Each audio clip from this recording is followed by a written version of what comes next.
Hello everyone, this is Defense Politics Asia and this is the Frontline Changes report for the past 24 hours for the day of 17th of November, day 1363. A lot of frontline changes today, quite crazy actually, that every day there's so much frontline changes. So yeah, and then probably you will still read some place that Russia is not advancing, it's just it's a stalemate. And yeah, anyway, so that's why frontline changes report is important. So we're going to go to the first frontline change is over in the Voschansk sector at the Kharkiv front. So the Russian mapping at Voschansk have updated the battle situation in the battle for Voschansk. Russians allegedly have advanced further in this battle for Voschansk, as well as strengthening the front line here in the south. So the Russians are advancing through the center of Voschansk in the southern bank of the river that is going through Voschansk. There is a Voschansk river. So the battle continues in this sector here. I think, yeah, it is a claim. But I mean, it's sensible if the battle is ongoing. The battle of Voschansk totally is ignored by most people because things happening in Pokrovsk, even Kupiansk is more exciting than Voschansk because no one cares about Voschansk. So sad place. But yeah, so imagine the soldiers dying and then realize that nobody even care about their battles. That's very sad. We go into the Dvorichna front. Over in the corner region, I call it the corner because it looks like a corner. Russian forces has been geolocated inside of Dvorichna. So there is a geolocation over here confirming that a lot of the Russian claims should be accurate, and this includes the capture of Hulyaipole, and so the Russian forces basically have advanced from Dvorichna and the border into Dvorichna. So based on the geography, this is how I've mapped it. Russian mapping have increased their claims further to further south of Dvorichna. So they have the claim is bigger than what I've mapped. The total advance is 5.78 kilometers. From the Russian previous front line is more than 2 kilometers. So that is the situation in Dvorichna. I think Dvorichna has effectively fallen. I think there is more frontline changes to come, particularly this salient here. I don't think this is going to be like a dinosaur. It's definitely not a dinosaur. It's just a salient. No, I think this is not going to survive. So I think that is the frontline change in the sector. There is more is to come. More is to come, and Russians is going to complete its straightening for operation. To straighten the front line in this sector here. After Dvorichna, the next frontline change is over in Siversk. Over at the Siversk front, there is two separate changes. So the one in the north, in the one in the north of Siversk, this is actually a Russian claim.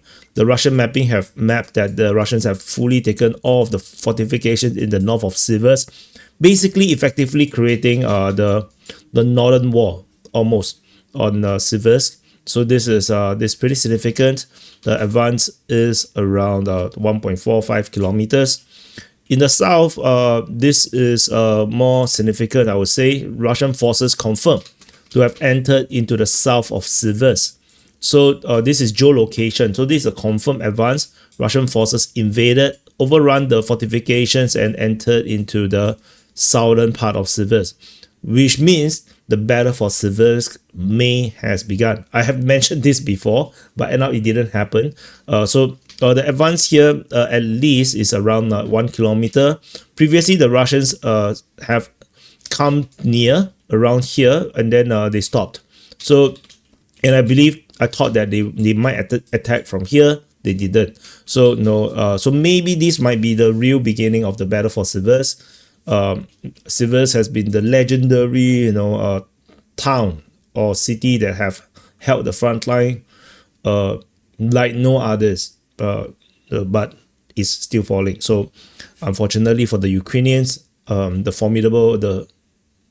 Siversk is now in the beginning of the end of the situation.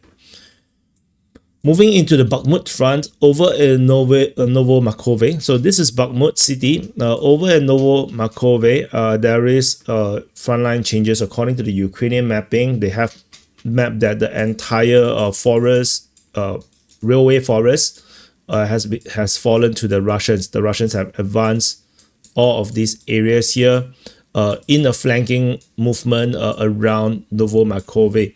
So the advance at the maximum extent is around 1.7 kilometers.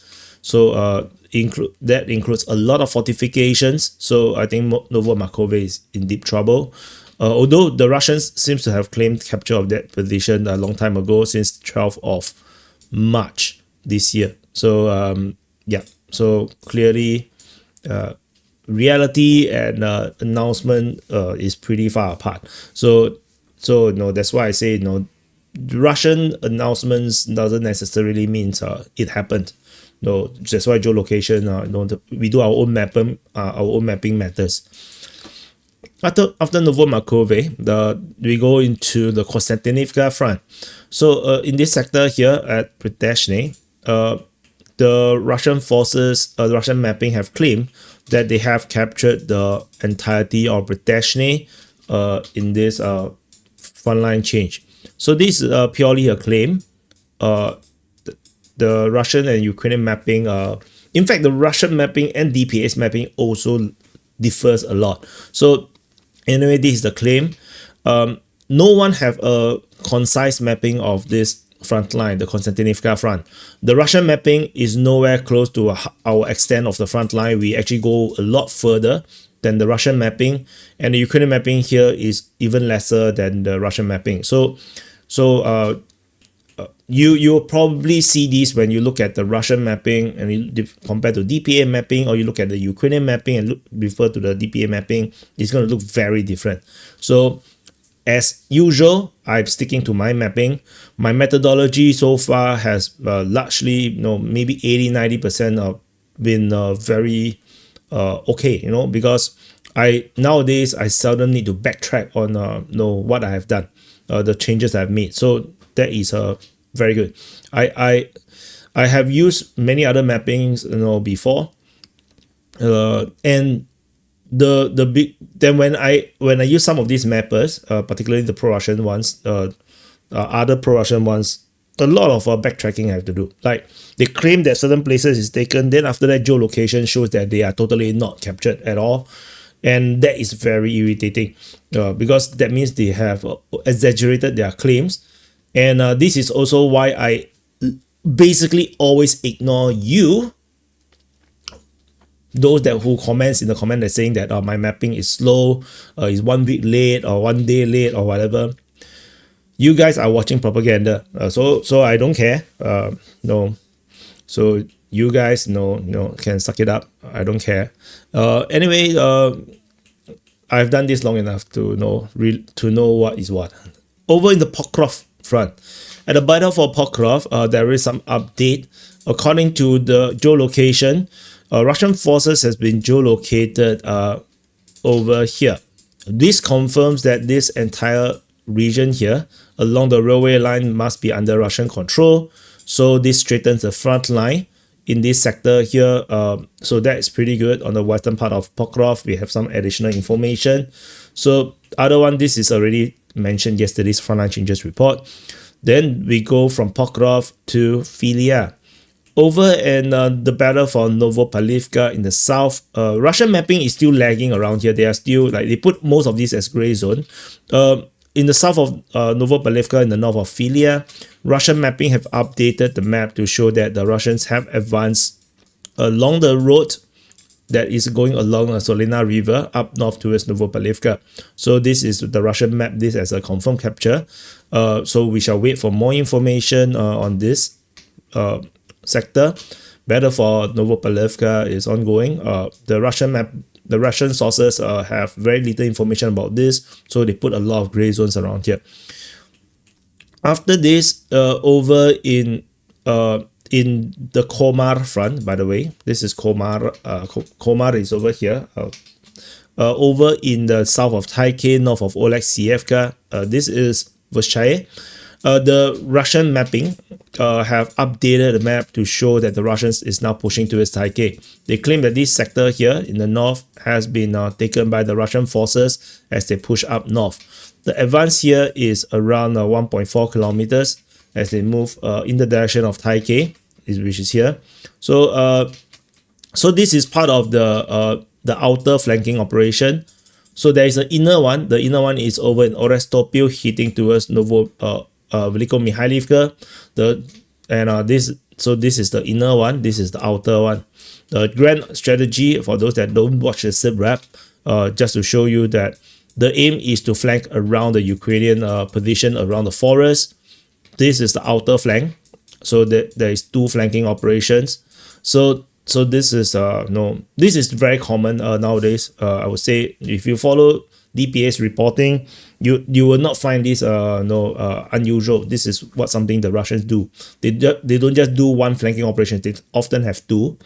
One inner one outer one. So after Vyschaye, over in Hai. So Hai. Happy birthday to you if your birthday today. Hi. The Russian forces geolocated inside of Hai. So two geolocation. Basically Hai is as good as gone. Because of the geolocation, I didn't map it as entirely captured, but the Russian mappers do. So the one that is beyond around Hai, these are all Russian mapping. Russian mappers have mapped that the entire Hai has been taken, corroborating some claims that is captured. Russian Defense Ministry have not talked about it yet. But anyway, this is allegedly all taken by the Russian forces. The advance by the Russians is around 2.4 kilometers, which means the Ukrainians did not defend this sector. I think they have just abandoned the position. So it remains to be seen where the Ukrainians' firm, rigid front line is going to be. Tentatively, they are still on a tactical retreat. I don't think they are able to hold a line yet, and I'm not exactly sure where they could hold a line. Probably around here, and around the river here at Kulmitsi is possible. But that means also a lot more frontline changes to come, because there's still quite a distance between the current front line all the way to Oleksievka. It's around 5 kilometers. So a lot more frontline changes is going to come. After Hai, the next frontline change is over in Dvorichna. This we have covered this yesterday. This is a claim. This is deep state UA. Oh, in fact, this should be like this because it's previously it's a claim. That means I need to update this number. Okay. So this is the Hulyaipole sector. So okay, we'll count later. So north of Rivnopilia, the Russian forces have advanced in this region here, corroborating part of the Russian claims, actually going beyond that. So that is the change. The advance here is around 1.9 kilometers. So further in the south, this is over in in this sector here, the Russian Ukrainian mapping continue to map south of Yablokove as taken by the Russian forces. This is the Ukrainian mapping, confirming that the Russians have taken the entire fortification along Yablokove. So like you can see how useless defense lines are nowadays. They don't do much because of the way how the warfare have evolved. Russian mapping mapped that the north, this northern part of Vasily is all under Russian control. So this is just a claim, but I think corroboration is going to come soon. So that is the advance in this sector here. So we need to update the numbers for the Hulyaipole. Give me a second. So this is 3.19 plus this piece is 5.2 plus this piece is 5.55. So it's 13.94 for the 13.94. So yeah, so this is the Hulyaipole one. So we're going to do some calculation for the total area captured by the Russians. The Ukrainians did not capture anything. So Yesterday, the Russians captured 12.73. Looks like it's going to be definitely more than that. So 0.6 plus 26.39 plus 4.48 plus 1.46 plus 2.4 plus 0.29 plus 17.14 plus 13.94. Total area captured is 66.7 square kilometers. Yeah, I think the calculations are correct. So 66.7 square kilometers definitely, do balance out the previous 2 days of lesser frontline change.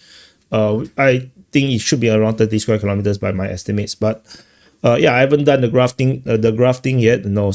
Just stay tuned, I guess. So anyway, that's it. So thank you for watching. This is the Frontline Changes to report. Press the like button, subscribe, and I'll see you guys in the next update.